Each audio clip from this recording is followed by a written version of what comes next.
Sumainyo ang Panginoon. At sumayo rin. Ang mabuting balita ng Panginoon ayon kay San Lucas. Papuri sa iyo, Panginoon.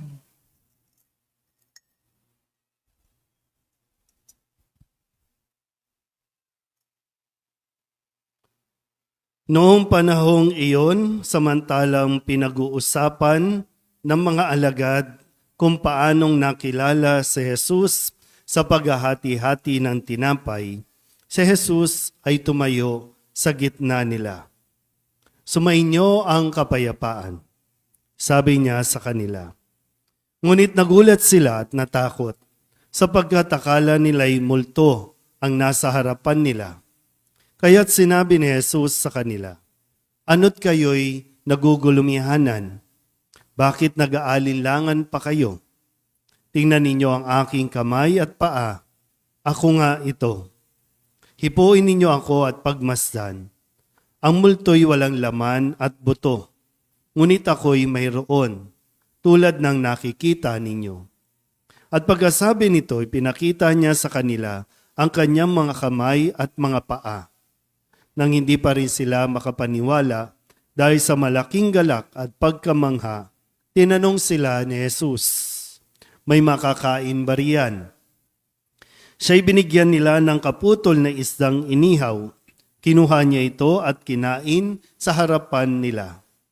Pagkatapos sinabi sa mga alagad, "Ito ang tinutukoy ko nang sabihin ko sa inyo noong kasama-sama pa ninyo ako. Dapat matupad ang lahat ng nasusulat tungkol sa akin sa kautusan ni Moises, sa mga aklat ng mga propeta at sa aklat ng mga awit." At binuksan niya ang kanilang mga pag-iisip upang maunawaan nila ang mga kautusan. Sinabi niya sa kanila, "Ganito ang nasusulat. Kinakailangang magbata ng hirap at mamatay ang Mesiyas at muling mabuhay sa ikatlong araw. Sa kanyang pangalan, ang pagsisisi at kapatawaran ng mga kasalanan ay dapat ipangaral sa lahat ng bansa, magmula sa Jerusalem. Kayo ang mga saksi sa mga bagay na ito." Ang mabuting balita ng Panginoon. Pinupuri ka namin, Panginoong Hesukristo. Isang mapagpalang umaga po sa inyong lahat. Tayo po ay nasa ikatlong linggo ng Pasko ng muling pagkabuhay. Sabihin nyo nga po muna, nabuhay na si Kristo. So, ilagay po natin lagi yung kondisyon natin, yung mood natin, na yung diwa ay nasa muling pagkabuhay tayo. Si Kristo na napakasakit, pinahirapan, pinapasan ng krus, pinako sa krus, namatay, ngunit muling nabuhay.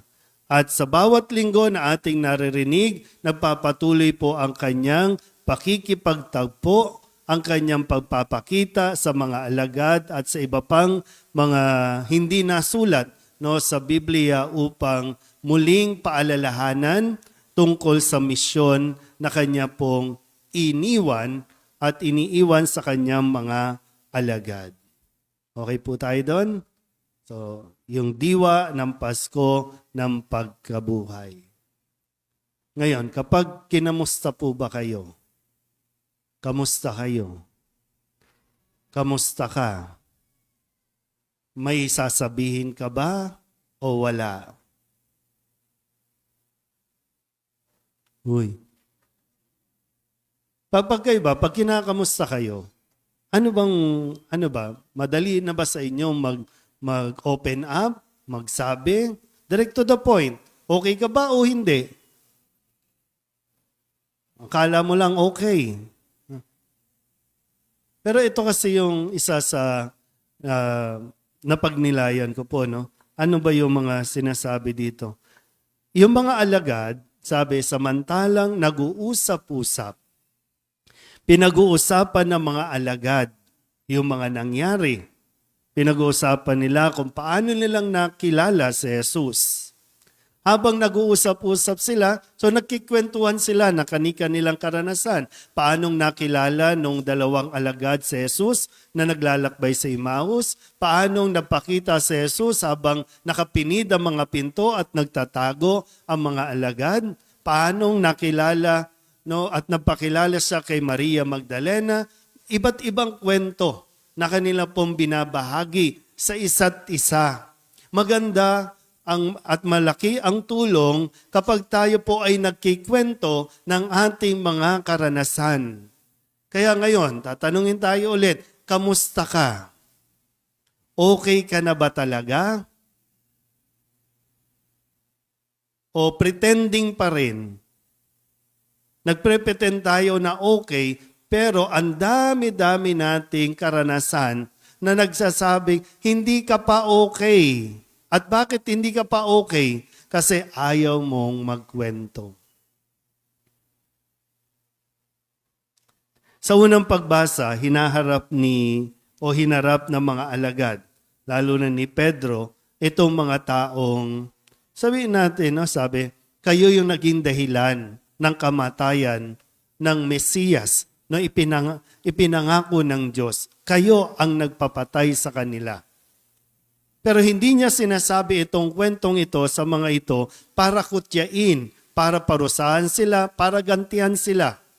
Kundi yung paanyaya na nangyari na yon, tapos na yon, pagsisihan na ang kanilang nagawa. Sa ikalawang pagbasa, sa sulat naman ni Apostol San Juan, sabi niya, isinusulat ko ito, hindi para kayo ay magkasala, kundi para mas maituwid na, mas maging maayos na ang ating pamumuhay. So nagkikwento tayo ulit, hindi para sariwain yung masasakit na pangyayari. Nagkikwento tayo para makita natin ano ang dapat nating matutunan sa mga ito. At mismong si Jesus ang nagsasabing, dito sa mga alagad na to, okay na yun.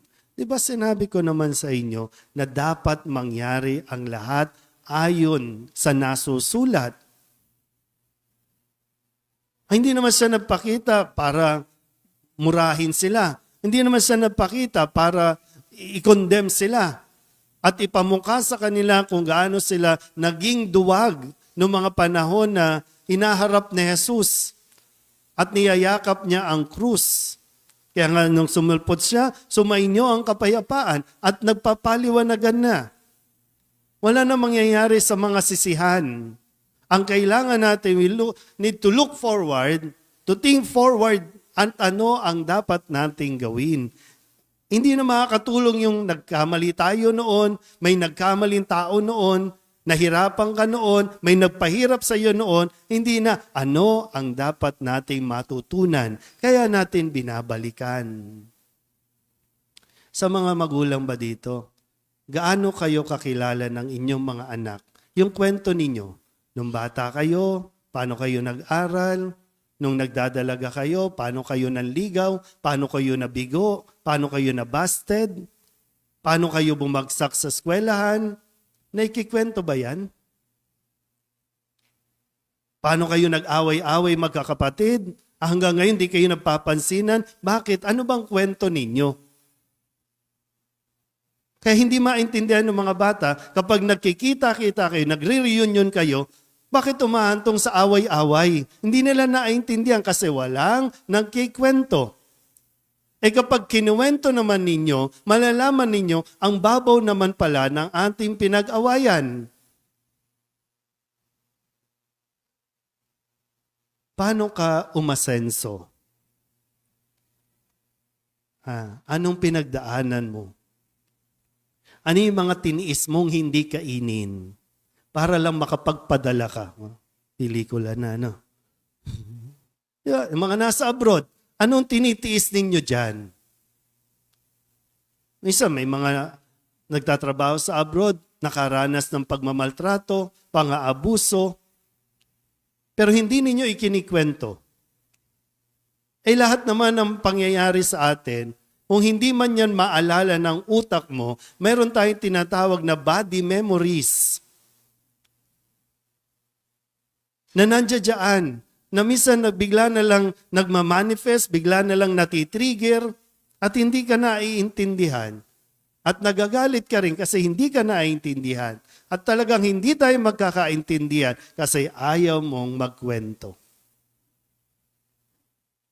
At sa pagkikwento, aabot tayo sa punto na salamat. No? At maunawaan mo na rin kung bakit nangyari yun. As isa na yan sa mga maituturing nating yaman. Yung treasure na natin, yung experience na yan. Biriin mo, naranasan mo. Ibig sabihin, nalampasan mo. Yung mga kwento na pagdating ng araw, alam mo, nung panahon ng pandemya, ganito. At paano tayo natulungan, paano tayo tumulong.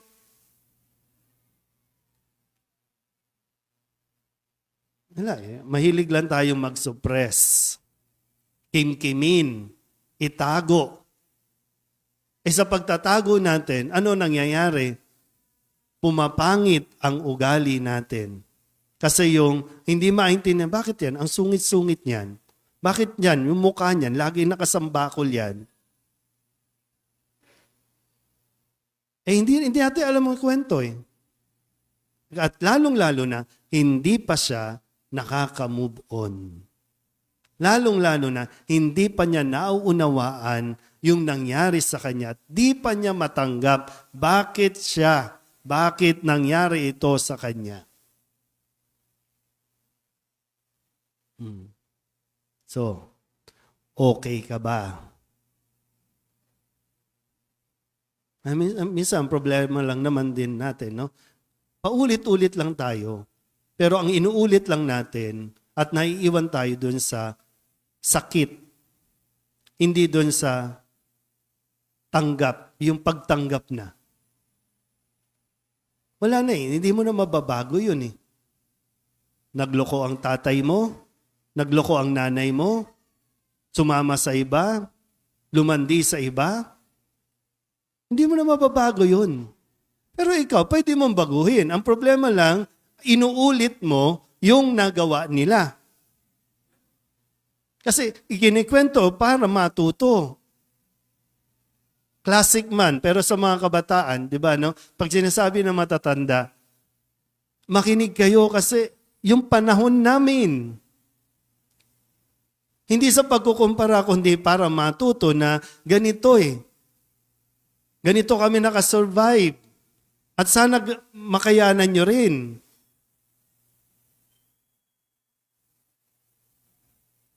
Nung Good Friday, di ba? Malaking tulong. Naririnig natin ang mga kwento ng mga tao nung 7 last words natin.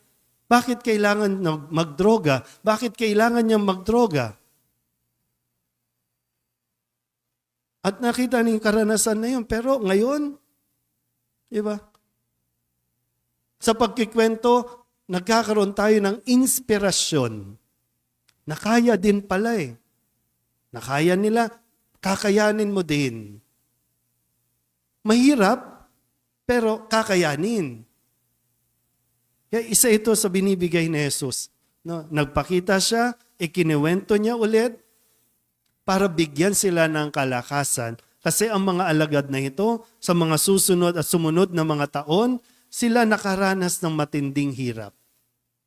At sinabi na rin naman ni Kristo, di ba? Kung akong Panginoon na tinatawag ninyo, hinamak ng mundo, kayo din, hahamakin kayo ng mundo. Nagkulang ba siya ng paalala? Hindi. Pero tayo, no? Baka nagkukulang tayo sa bahagi na, ano bang natutunan ko doon? Bakit sinisikap ninyo, di ba, no? Paano ka nakatapos ng pag-aaral? Di ba, nagsunog ka ng kilay. Nagtipid ka ng todo. So, hindi dahil hinihipitan mo, hindi dahil nagdadamot ka sa kanila, kundi para mas matutunan nilang magpahalaga sa kung ano ang mayroon.